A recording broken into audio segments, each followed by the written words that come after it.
There's a new sheriff in town. The chip market just got more interesting. It's game on for Qualcomm.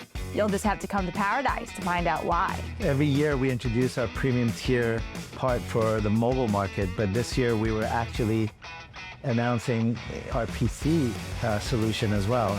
The Orion CPU is the new leader on mobile computing, period. Here in Hawaii, Qualcomm unveiled new chips that bring AI processing powers directly onto the device. If you are going to be a Gen AI leader, you can't ignore the device. Bringing it heavy duty to the PC is absolutely new. This is the world's fastest Stable Diffusion running ever. Bringing overall generative AI to the PC and the smartphone is literally cutting edge. Chips make up a $3 trillion market. You'll find them in phones, PCs, cars, wearables. Oh, I see. Qualcomm plays in all of those areas, but it's best known for supplying chips to Android phones. The company is now on a mission to change that. We launched Snapdragon X Elite, a game-changing, revolutionary PC platform in a heavily competitive environment. The opportunity for Qualcomm to take some of this market share is something that companies like AMD and Intel have to be thinking about. I'm Diana Blass, and it's time to get connected to on-device intelligence, the new battleground for chips. You might have a new question the next time you buy a phone or a PC. What is it? What is the AI function on this? What can it do for me? It's no secret that generative AI has exploded in the last 18 months, and for tech companies, it's driving an unprecedented pace of innovation. Innovation that Qualcomm says could be the answer to the smartphone and PC sales stagnation that's come to define the market. As the human interface to the machine changes, and you can speak to it, and it'll reply, and it'll do things for you that you otherwise would have spent a lot of time doing, that becomes the enticing thing for people to say, okay, now I want this on my device.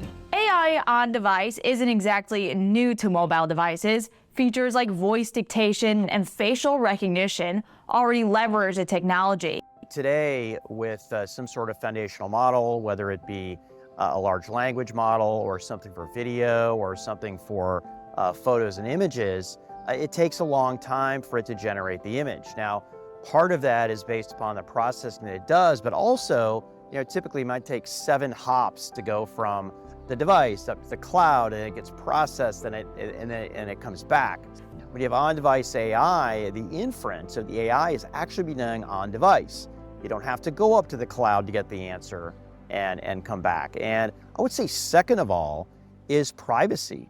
What a lot of people aren't thinking through completely, right, because we're early, is the most cutting-edge generative AI applications on the device are going to take in real time a snapshot of everything you're doing on all of your devices, okay? And it could be personal text, it could be video calls, it could be all of your emails, it's all of your images.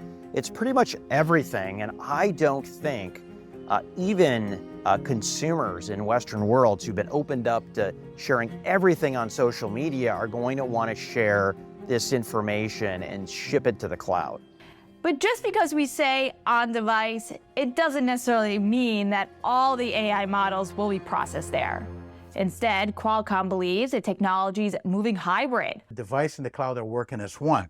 And it's changing not only the user experience, but even like a bold statement is changing the role of apps, especially when we think about phones and in our computers, we think about an app-centric environment. But now the AI can really bridge the cloud and the apps in a way that is completely transparent to you because it's just your copilot, your system. And that's one of the main things we talk about this show. Qualcomm's investments in on-device intelligence represents a broad market trend. Samsung and Google have discussed plans for Gen AI on smartphones, and in PCs, the race to innovate is quickly heating up. Intel and AMD power many of the chips in computers today, but could that change with the Snapdragon X Elite? We saw some tremendous benchmarking, benchmarketing. Benchmarketing? Yeah, like exactly. It's faster than any leading ARM-compatible competitor in a single-threaded CPU performance. The numbers were so big. I feel innately that this platform is going to be competitive. Take a photo. Another thing that stood out to me was the overall CEO environment and the support they showed for Qualcomm and Snapdragon. When you have Mark Zuckerberg and Satya Nadella, among others, coming on stage and basically saying, look, we are investing, we are partnering, and we see this as the future. What I see is TAM expansion. And what's that market expansion look like? That is so cool. Here inside the demo room, you can see a variety of devices that have Qualcomm chips inside. From Ray-Ban Meta smart glasses, from which you can make calls, play music. The speakers are custom built, where it goes over your ear. Here you have Meta's Quest 3 mixed reality headset. Oh, there you. Oh, I see you. Yeah, this really allows us to integrate the real world into the different games that you're playing. Are there any other things I need to see? It just depends if you want to play the game. Not really. Okay. I totally would. No worries. Tight schedule. You got things to do. And you can imagine how all these demos can get an extra boost with generative AI as they become more customized to our preferences and desires. Now, the challenge in all this? Snapdragon in the US doesn't necessarily have the weight that it does in other parts of the world.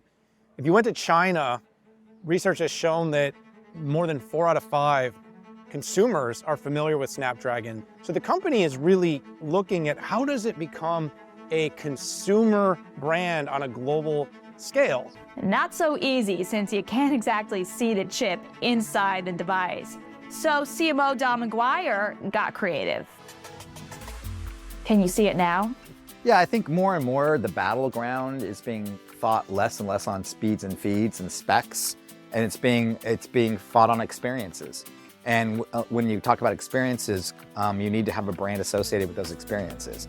And so we are fighting the battle or the war on every level. We're fighting it at the product level and we're fighting it at the brand level.